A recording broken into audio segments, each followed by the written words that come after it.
오늘 이제 함께 나누실 내용은 37장 12절부터 36절까지 전체 내용을 함께 살펴보도록 하겠습니다. 읽기는 이제 15절까지 이제 저희가 읽었는데요. 먼저 1절부터 11절까지의 내용을 이제 잠깐 요약을 먼저 해드리겠습니다. 요셉에 관한 이야기를 저희가 이제 함께 살펴보고 있는데요. 요셉은 지금 언제 살았던 사람이냐면 지금 예수님이 이제 지금부터 2000년 전에 이제 2000년에 오셨죠. 2000년에 오셔서 이제 BC와 AD로 이렇게 나누어졌습니다. 그리고 예수님이 오시기 전에 1000년 전에 살았던 인물이 누구냐면 대표적으로 다윗 왕이에요. 다윗 왕이 예수님이 오시기 전에 1000년 전에 이제 사셨던 분이시다 이렇게 보시면 되겠고요. 그 이전에 그로부터 1000년 전으로 또 거슬러 올라가면 그러니까 예수님이 오시기 2000년 전에 이제 대표적인 인물이 이제 누구냐면 이제 아브라함이에요. 아브라함이 됩니다. 그래서 이제 지금부터 이제 한 4000년 전의 얘기를 지금 이제 살펴보는 거예요. 4000년 전의 얘기. 그래서 아브라함이 이삭을 낳았고 이삭이 이제 에서와 야곱을 낳았죠. 그리고 야곱이 이제 12아들을 이제 낳게 되었는데 그 중에서 11번째 아들 요셉의 이야기를 지금 이제 함께 살펴보는 내용입니다. 그래서 요셉의 이야기는 37장부터 이제 창세기 50장까지 기록되어 있는 그런 인물이에요. 그래서 요셉의 인물을 이제 지난 시간에 1절부터 11절까지의 내용을 함께 살펴보았습니다. 요셉의 나이 이제 17살 때의 일입니다. 17살 때. 그때 이제 요셉은 이제 어떤 사람이었냐면 두 가지 특징을 제가 지난 시간에 말씀드렸어요. 첫 번째는 뭐냐면 사랑받는 아들이었다는 거예요. 이 12명의 아들이 있었지만 그 중에서 요셉은 이 야곱으로부터 사랑받는 아들이었어요. 그래서 그 증거로 이제 아버지 야곱은 요셉에게 채색 옷을 이렇게 입혀 주셨습니다. 지금부터 4000년 전이니까 얼마나 이 모든 것이 이렇게 열악했겠어요. 그럼에도 불구하고 11번째 아들 이 요셉에게는 채색 옷을 입혀서 다른 형제들과는 특별히 이제 구분되는 그런 아들로 이렇게 이제 사랑을 했습니다. 그래서 이제 사랑받는 아들이라고 하는 이유는 이제 무슨 의미를 갖고 있냐면 요셉이 다른 아들에 비교해서 이게 아버지의 뜻을 잘 따랐다는 거예요. 아버지를 잘 순종하고 잘 따랐고요. 아버지와 더불어서 이렇게 가장 친밀한 아들이었다는 거예요. 그 의미를 이제 여기서 갖고 있습니다. 그리고 반면에 요셉은 다른 형제들로부터 미움받는 형제였다는 거예요. 미움받는 형제. 왜 미움을 받았느냐? 요셉의 행동과 이 다른 형제들의 행동이 달랐다는 거예요. 요셉의 행동은 이렇게 정직한 삶을 살았고 이 다른 그 아들들은 악행을 이렇게 저지르는 그런 모습으로 살았던 거예요. 다시 말하자면 요셉은 하나님을 이렇게 신실하게 이렇게 믿음을 가지고 있었고요.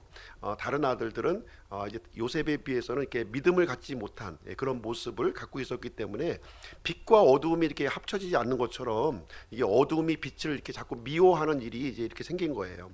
그 내용을 지난 시간에 이제 살펴보게 되었습니다. 더군다나 이제 그런 상황에서 요셉이 꿈을 이제 두 번 꾸게 되잖아요.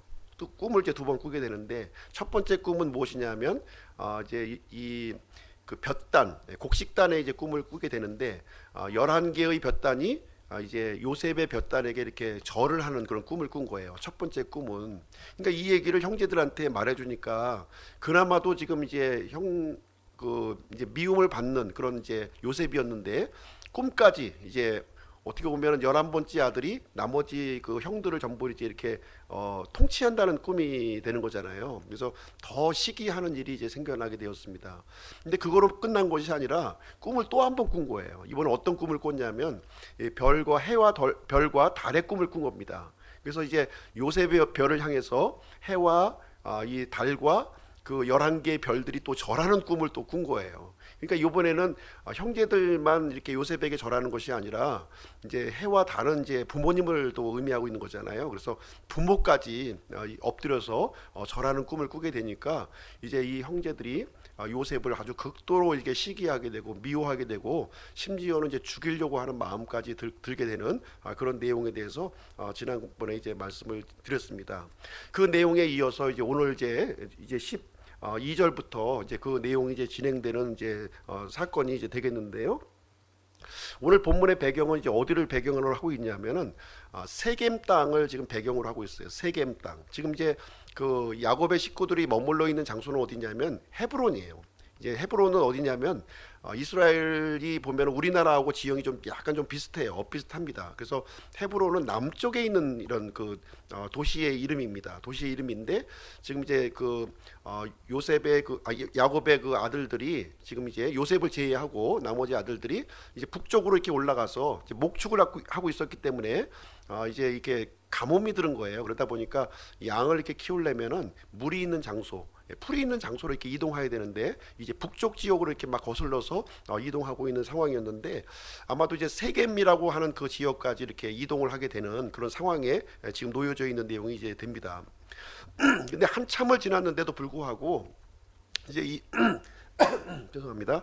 이 아들들이 소식이 없는 거예요. 소식이 없어서 이제 아버지가 걱정이 돼서 이제 요셉을 이제 보내는 장면이 이제 여기 기록이 되어 있는데 이 세겜이라고 하는 장소는 이제 어떤 장소냐 하면은 아버지 야곱에게는 굉장히 그 좀 아픈 추억이 좀 이 나쁜 추억이 있는 그런 장소예요. 세겜이. 그래서 이 야곱이 외삼촌 라반의 집에서 이렇게 있다가 고향 땅으로 이제 돌아오게 되잖아요. 그래서 제일 처음에 이제 가나안 땅으로 들어와서 머물렀던 장소가 어디냐면은 세겜이라고 하는 장소예요. 세겜. 그래서 세겜 근처에서 이렇게 머물게 되는데 그때 이제 그 딸 디나가 이제 세겜에 놀러 가서 이렇게 이제 구경을 하다가 그 추장의 아들한테 이렇게 강제로 겁탈을 당한 거예요. 그런 일이 있어서 지금 이제 그 야곱의 아들들 중에서 레위하고 시므온 둘째 셋째 아들이 이제 이 내 딸 우리 누이 동생하고 이제 결혼을 하려고 한다면 너희들이 다 할례를 받아야 된다 이렇게 요청을 하게 되고 그 도시 사람들이 다 할례를 받게 되는 거예요. 그래서 할례를 받고 남자가 이제 할례를 받고 나면은 굉장히 그 통증이 아픈 시기가 있거든요. 꼼짝도 못 하는 거예요. 그때는 이제 그 때를 이제 기점으로 삼아서 이제 시므온과 레위가 이제 칼을 차고 가가지고 그 도시 사람들을 다 진멸을 시켜버린 거예요. 다 진멸을 시켜버린 그런 일이 이제 있었습니다. 그래서 그런 아주 아픈 추억이 있었던 땅이 어디냐? 바로 이제 세겜이라고 하는 땅이 이제 거기에 이제 되겠습니다. 그런데 이제 이 아들들이 지금 세겜까지 지금 이제 양들을 끌고 갔으니 어떻게 되겠습니까? 좀 이제 걱정이 되잖아요. 지금 걱정이 되는 거예요. 그래서 혹시나 이제 이렇게 이 악한 일을 당하지 않을까 이제 걱정하는 마음에서 지금 사랑하는 아들 지금 요셉을 이제 이 그 안위를 이렇게 좀 살펴보려는 의미에서 이렇게 보내는 장면이 여기에 기록이 되어 있는 그런 내용이 이제 되겠습니다. 야곱의 입장에서는 이제 이 아들들의 이 평안이 매우 이제 궁금한 그런 상황이었습니다. 야곱은 요셉을 이제 매우 사랑했는데요. 요셉을 사랑했다고 해서 나머지 아들 이게 좀 나쁜 짓을 행하는 아들일지라도 여전히 사랑을 했던 거예요. 여전히 사랑하는 마음이 있었습니다. 그래서 이 그 요셉을 그 아들들에게 이제 보내는 그런 일이 이제 여기에 있습니다. 그래서 이제 그 요셉을 불러가지고 이제 형들에게 좀 갔으면 좋겠다. 지금 이제 17살의 요셉이에요. 지금 17살인데 13절 말씀 한번 가서 보시게 되면은 이스라엘이라고 하는 것은 이제 그 야곱의 이름을 얘기하고 있는 것입니다. 이스라엘이 요셉에게 이르되 내 형들이 세겜에서 양떼를 먹이지 아니하느냐 오라 내가 너를 그들에게 보내리라 하니 그가 그들에게 이르되 내가 여기 있나이다 하거늘. 그래서 아버지가 이제 요셉에게 좀 이제 너 형들에게 좀 가서 좀 어떻게 잘 지내고 있는지 좀 물어볼 수 있느냐 이렇게 물어보게 되니까 요셉이 이제 즉각적으로 아버지 말에 이제 순종을 해서 내가 여기 있나이다 하면서 내가 한번 가서 확인해 보겠습니다 하고 이제 답변하는 장면이 여기에 이제 기록이 되어 있는 거예요.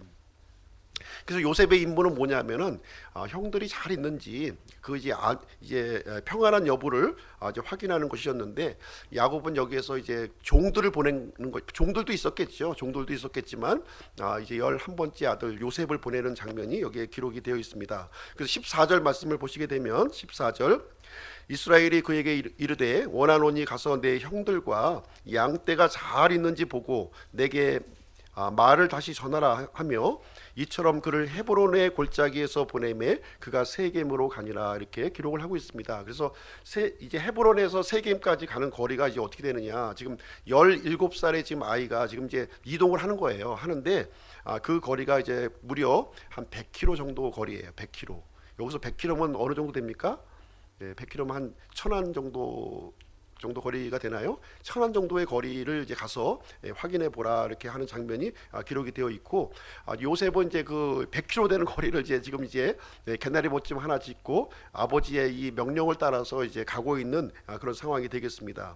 근데 세겜 땅에 가 보니까 그 형들이 없는 거예요. 아무리 찾아봐도 없는 거예요. 그 들판에 이제 양들이 많기 때문에 금방 눈에 띄는데 보이질 않는 거예요. 그래서 지나가는 중에 어떤 사람이 이제 있어서 이제 물어보게 되니까, 우리 여기 이렇게 양떼를 먹이던 이런 그 사람들이 어디 있습니까? 물어보니까 이 사람이 하는 말이 지금 이제 그걸 알려줍니다. 행방을. 그래서 이 세겜 땅에 이제 얼마 전까지 있다가 도단이라고 하는 지역까지 지금 이동했다, 이렇게 알려주는 장면이 나오는 거예요. 그래서 도단은 또 이제 세겜에서 얼마나 떨어졌느냐, 한 30km 정도 떨어진 거예요. 30km 떨어진 땅으로 또 가서 이동하는 거예요. 그래서 계속 이제 이 아버지의 이 명령을 받은 요셉은 이제 끝까지 이제 이렇게 참 묵묵히 포기하지 않고 이제 형들을 찾아서 이렇게 진행을 하게 됩니다. 이제 먼찍이 이제 도단 쪽에 이제 도착을 해서 이제 보니까 형들이 저 양떼를 막 풀어놓고 이제 먹고 있는 장면이 발견하게 되었습니다. 제일 먼저 발견한 사람이 누구였냐면은 형들이 먼저 발견한 거예요. 형들이 요셉이 오는 모습을 이제 발견했습니다. 왜 발견을 했냐면은 요셉은 이제 채색 옷을 입고 있었기 때문에 이제 눈에 잘 띄었던 거예요. 잘 띄니까 저기 꿈꾸는 자가 온다. 지금 이제 자신들이 그렇게 미워하고 극도로 미워하고 이제 시기했던 그 11번째 동생이 자기들에게 오는 장면을 이제 보게 됩니다. 그래서 이제 이 형제들은 이제 저 꿈꾸는 자가 온다, 우리가 반가이 맞이해야 되겠다, 이런 생각을 하는 것이 아니라, 이제 어떻게 하면 저 애를 우리가 좀 이번 기회에, 지금 아버지도 안 계신데 좀 죽여야 되겠다 하는 음모를 여기서 꾸미는 장면이 여기에 이제 기록이 되어 있는 것입니다. 그래서 이제 18절 20절까지 내용이 그 내용이에요. 그 내용을 기록을 하고 있는 것입니다. 그래서 요셉이 오는 것을 보자마자 죽이려는 음모를 지금 이제 꾸미는 장면이 여기 기록이 되어 있습니다. 그래서 제가 꾼 꿈이 어떻게 되는지 한번 지켜보자, 한번 이런 생각을 갖고 있었고요. 그리고 아버지한테는 이제 어떻게 이해하냐면, 악한 짐승이 잡아먹었다고 하자, 이렇게 좀 거짓말을 하기로 이렇게 형제들끼리 작당을 한 겁니다. 작당을 이렇게 하는 장면이 기록이 되어 있습니다. 이 도단이라고 하는 지역에는 이제 좀 지형이 특별한 지형으로 이제 되어 있는데요. 거기에는 두 개의 커다란 구덩이가 이제 있는 거예요. 굉장히 깊은 구덩이가 이렇게 있는 그런 지역이었습니다. 그래서 요셉 앞에는 이제 구덩이가 있었고요. 이 구덩이에 들어가게 되면은 누가 꺼내주지 않는 이상은 나올 수가 없는 그런 구덩이에요. 굉장히 깊은 구덩이가 이렇게 있었던 그런 지형이었습니다. 이런 상황에서 이제 루벤이 이 동생을 어떻게 우리가 죽일 수 있느냐, 죽여서는 안 된다, 그냥 여기 구덩이가 있으니 그냥 이렇게 구덩이에 집어 던져서 좀 이제 죽이는 것까지는 좀 면하자 하는 얘기가 여기 이제 21절 22절에 보면은 거기에 이제 기록이 되어 있습니다. 요셉은 이제 어떻게 됐습니까? 꼼짝없이 이제 형들의 손에 이제 붙잡힌 신재가 돼버리고 만 거예요. 이제 형들의 손에 의해서 이제 이 구덩이에 던져질 수 있는 그런 위기에 이제 봉착하게 되었고, 이 요셉 11살 17살 먹은 요셉은 이제 어떻게 했겠어요? 이제 형들한테 울고불고 난리가 났겠죠. 나 좀 살려주세요, 살려주세요 하면서 이제 막 이제 애걸복걸을 했을 거예요. 그런데 형들은 그 울부짖는 동생의 음성을 외면하고 구덩이에 이제 집어 던지게 됩니다. 채색 옷을 이제 완전히 이제 아버지의 옷을 이제 벗겨버리고 그 안에 이제 던져버리는 장면이 23절 24절에 보면은 거기에 내용이 되어 있습니다. 그러는 중에 이제 이 형제들이 있는 그 중에 미디안 상인들이 이렇게 지나가고 있는 상인들의 행렬을 또 이렇게 발견하게 된 거예요. 그래서 이 아이를 여기에 구덩이에 계속 이제 두게 되면은 죽을 수밖에 없으니 우리가 형제를 우리가 죽게까지는 하지 말고 이 상인들에게 팔아넘기자 하는 쪽으로 이제 또 의견이 이제 모아지게 됩니다. 그래서 이 제안을 누가 하게 되냐면 이제 네 번째 아들 유다가 제안을 하는 거예요. 유다가 제안을 해서 이제 그 이 미디안 상인들한테 요셉을 팔아넘기자 하는 내용이 이제 되어 있는데, 여기에 보니까 은 20개로 이제 파는 장면이 여기에 기록이 되어 있습니다. 예수님은 얼마에 팔리죠? 은 몇 개로 팔리나요? 예, 은 30냥으로 팔리죠. 요셉은 은 20냥으로 팔리는 거예요. 지금 은 20냥. 왜 의심냥이야 하려면 또 30냥으로 맞춰버리지. 이렇게 또 말씀하시는 분이 있을 텐데, 그 이 은 30냥은 은전 30냥은 노예 그 한 명 값의 몸값이에요. 노예 한 명의 몸값으로 이제 그 당시에 됐는데, 아마 대충 그렇게 이렇게 됐었던 것 같습니다. 물론 이제 그 화폐 가치가 좀 차이는 있었으리라 생각을 하는데, 요셉의 나이가 지금 17살이에요. 지금 아직 소년이죠, 소년. 그리고 이제 성년의 그 이 노예의 값은 30냥 해당되는 것이고, 지금 이제 어린아이는 조금 이제 20냥으로 된다 이렇게 보시면은 이렇게 이해가 되겠습니다. 20냥, 30냥에 이렇게 목맬 필요는 없어요. 이렇게 목맬 필요는 없습니다. 그래서 이제 요셉의 그 채색 옷이 이렇게 찢겨졌고 염소의 피가 여기에 묻혀지는 내용이 31절부터 33절까지 이렇게 이제 되어 있습니다. 그래서 요셉의 형제들은 이제 다시 이제 헤브론에 있는 야곱에게로 이제 돌아가서 이제 거짓말을 이제 하는 거죠. 이제 동생이 지금 이거를 발견했는데, 이 채색 옷을 발견했는데 피 묻은 채색 옷을 우리가 발견했습니다 하면서 아버지한테 이제 보고하는 장면이 거기에 기록이 되어 있습니다. 그래서 이제 피 묻은 그 채색 옷을 발견하는 순간 야곱은 어떻게 생각했겠어요? 이거는 악한 짐승이 내 아들을 잡아먹었구나, 이런 생각을 하게 될 것입니다. 그래서 이제 33절 말씀이 이제 그 내용을 기록하고 있어요. 33절을 한번 읽어보겠습니다. 제가 그가 그것을 알아보고 이르되 그것은 내 아들의 옷이라 악한 짐승이 그를 잡아먹었도다. 의심할 바 없이 요셉이 갈기갈기 찢겨졌도다 하며 야곱이 자기 옷을 찢고 허리에 굵은 배를 두르고 여러 날 동안 자기 아들을 위하여 애곡하니라. 그의 모든 아들들과 그 모든 딸들이 일어나 그를 위로하였으나 그가 위로받기를 거절하고 이르되 내가 애곡하며 무덤에 내려가 내 아들에게로 가리라 하고 그의 아버지가 이같이 그를 위해 울었더라. 참으로 사랑하는 아들이었잖아요.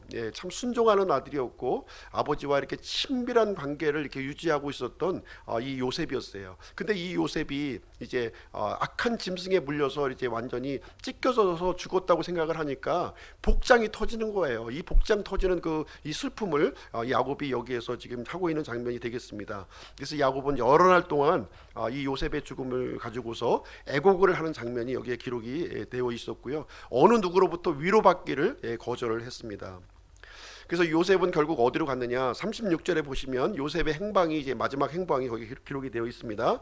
미디안 족속이 이집트에서 그를 파라오의 소유물을 맡은 직무수행자요 호위 대장인 보디발에게 팔았더라, 이렇게 기록을 하고 있습니다. 그래서 미디안 상인에게 팔렸던 이 요셉은 이제 결국 어디로 갔냐면 이집트 땅으로 내려가게 되었고, 이 파라오는 이집트 왕의 칭호예요. 거기에 호위 대장 보디발의 집에 노예로 팔리게 되는 장면이 여기에 기록이 되어 있습니다.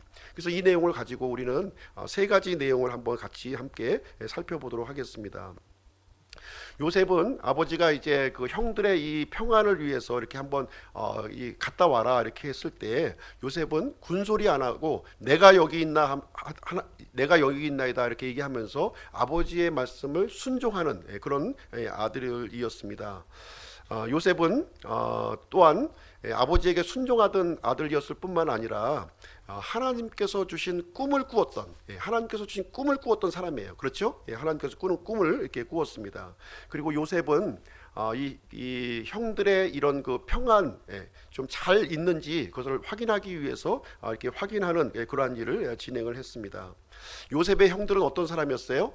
요셉과 정반대의 사람이었죠. 정반대의 사람이었습니다. 불순종하는 아들들이었고요. 그리고 요셉에게 준 하나님의 꿈을 이렇게 대적하는 그런 사람이었고요. 그리고 요셉의 형들은 이 평안, 이제 하나님께서 주신 이 평안을 깨트려 버리는 그런 사람들이었습니다. 그래서 깨어진 평안을 가지고 이제 자기 아버지 집으로 돌아왔던 그런 사람이었습니다. 여기 이 장면을 통해서 우리가 생각나는 것은 무엇이냐면 예수 그리스도의 순종을 생각나게 한다는 거예요. 예수님. 그래서 요셉을 예수님을 예표한다 이렇게 말씀을 드렸잖아요. 그래서 이 예수님의 순종을 우리가 요셉을 통해서 생각을 해볼 수가 있습니다. 예수님은 하늘 아버지의 하늘 아버지께서 이렇게 보내심을 받은 사람이에요. 하늘 아버지로부터 보내심을 받았는데 예수님도 이 하나님의 이 말씀에 대해서 적극적으로 순종했다는 거예요. 내가 여기 있나이다 하면서 이렇게 예수님께서도 이 땅에 오셨습니다. 아버지의 뜻에 순종해서 이 땅에 오셨다고 하는 사실입니다. 예수님께서 오신 목적이 무엇이냐면 이 세상의 평안을 위해서 오신 거예요. 이 세상의 평안을 위해서 오신 거예요.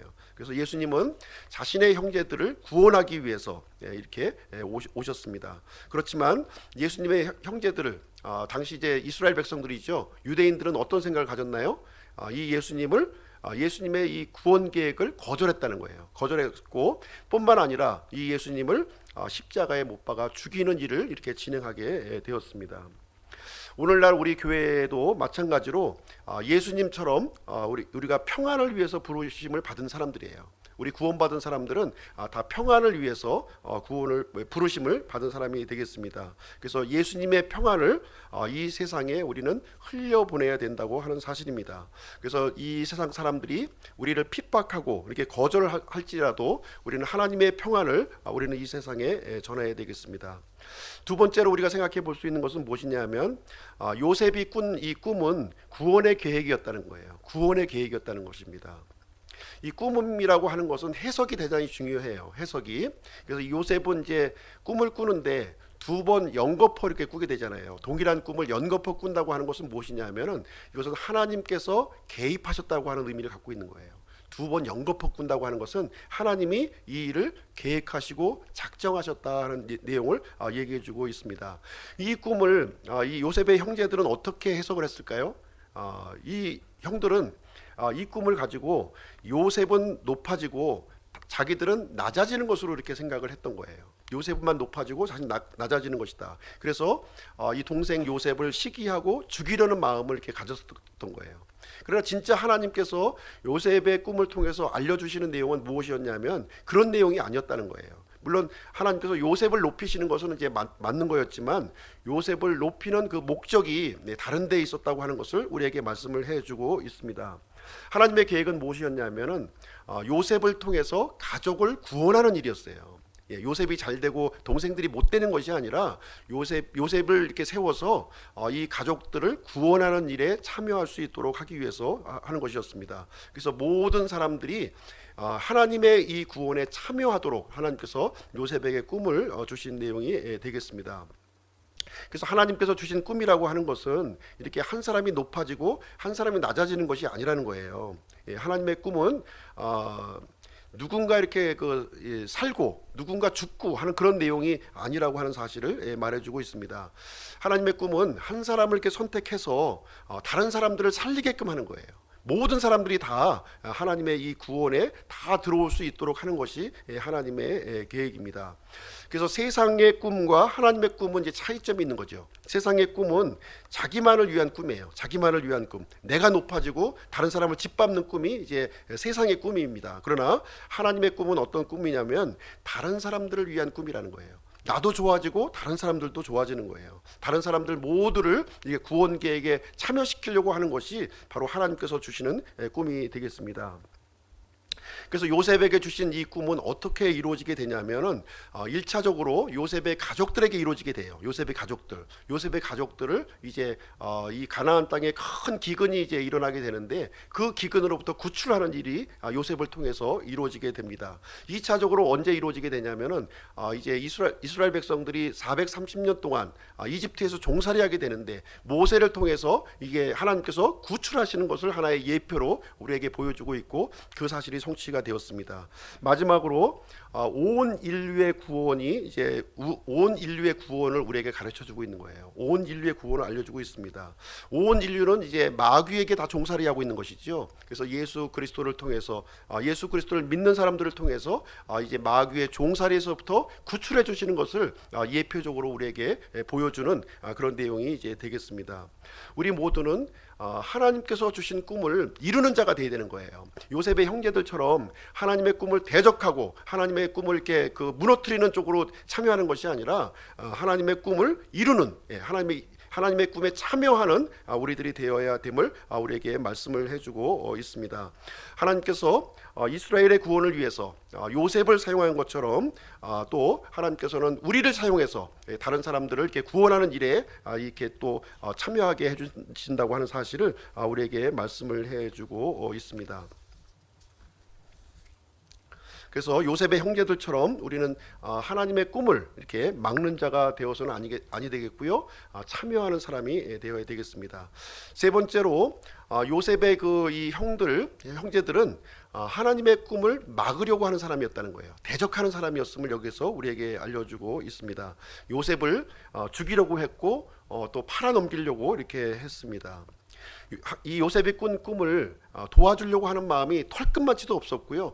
시기하는 마음과 질투하는 마음이 그 마음 속에 가득 차 있었고 어떻게 하면 그 꿈을 망가지게 할까 하는 쪽으로 생각을 했던 사람들이었습니다. 그러나 이제 이 모든 계획들이 우리가 이제 요셉의 이야기를 다 이제 나중에 이제 알고 있는 내용이지만 이 형들의 계획대로 진행되지 않았다는 거예요. 마치 처음에는 이 형들의 계획처럼 모든 것이 다 망가지고 모든 꿈이 다 무너지는 것 같았지만 하나님께서는 이 악한 행동을 선으로 바꿔주시는 하나님을 우리에게 보여주고 있습니다. 그 장면이 이루어지는 장면 한번 보실게요. 창세기 50장으로 한번 가서 보시겠습니다. 창세기 50장.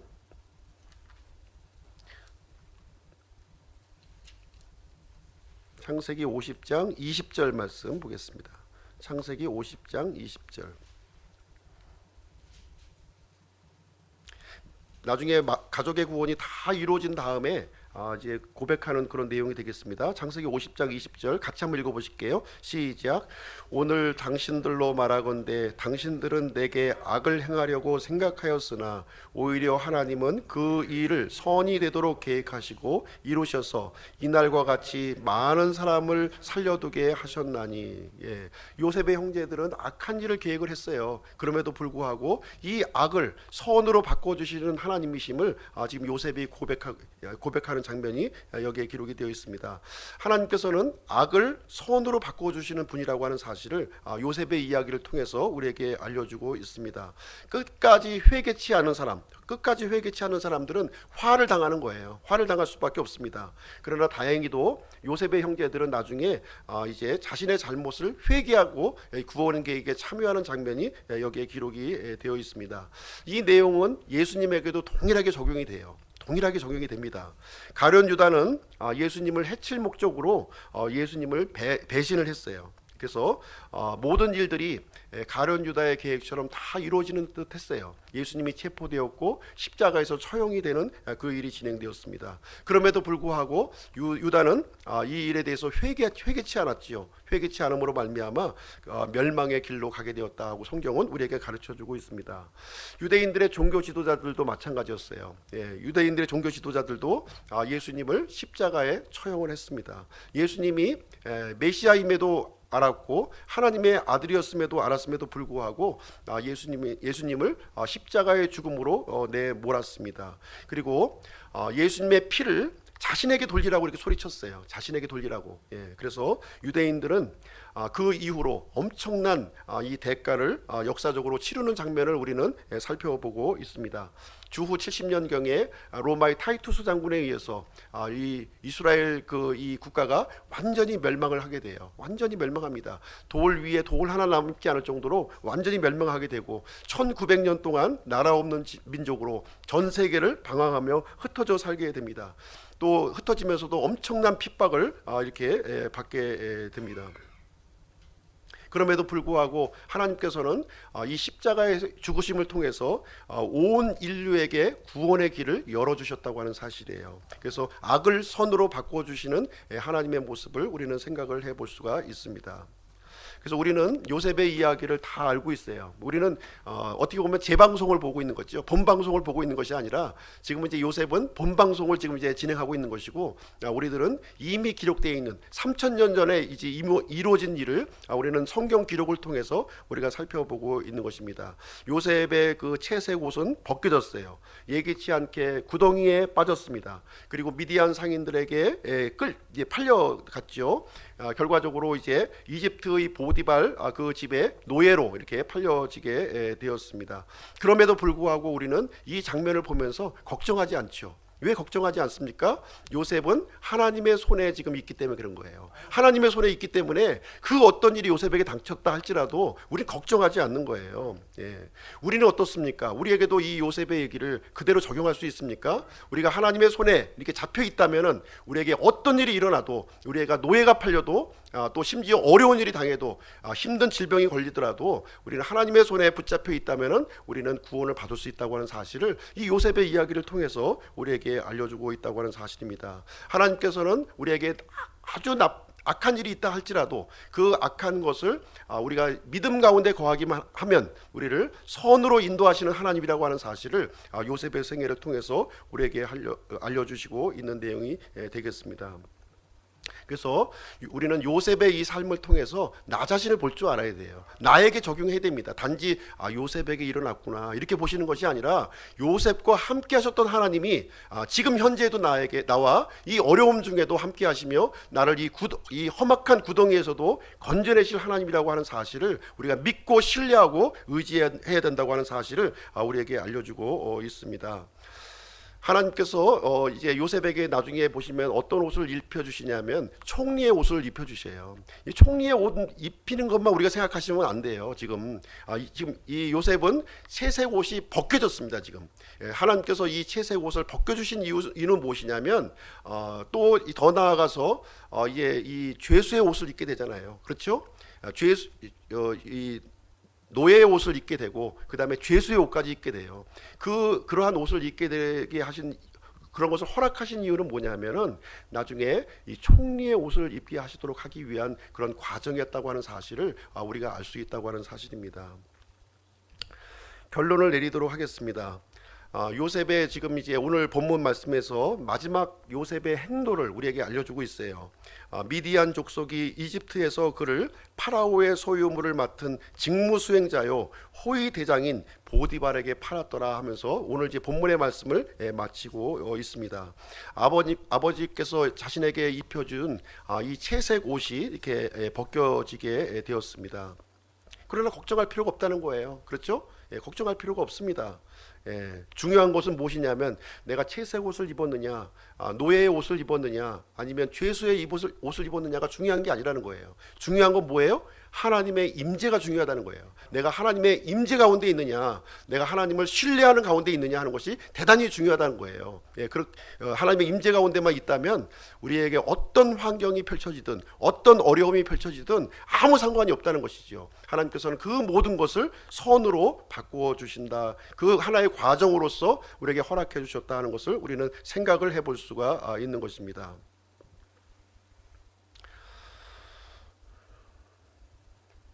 그래서 하나님께서는 이 믿음의 사람을 통해서 하나님의 이 계획과 일을 실행해 나가신다는 거예요. 그렇죠? 그래서 하나님은 지금 이 순간에도 믿음의 사람을 찾고 계시다는 거예요. 믿음의 사람들을 샅샅이 이렇게 찾고 계시는 거예요. 누가 믿음의 사람인가, 누가 하나님을 신뢰하고 있는가 하는 것을 살펴보고 있는 거예요. 그래서 그 사람을 통해서 비록 어려움을 줄 수도 있습니다. 힘든 과정을 줄 수도 있어요. 그러나 그 과정을 통해서 하나님은 더 큰 일, 더 위대한 일을 이끌어 가시는 하나님이라고 하는 사실을 이 시간에 생각을 해볼 수가 있습니다. 그래서 하나님을 신뢰하고 믿음 안에 거하는 우리들이 되었으면 좋겠습니다.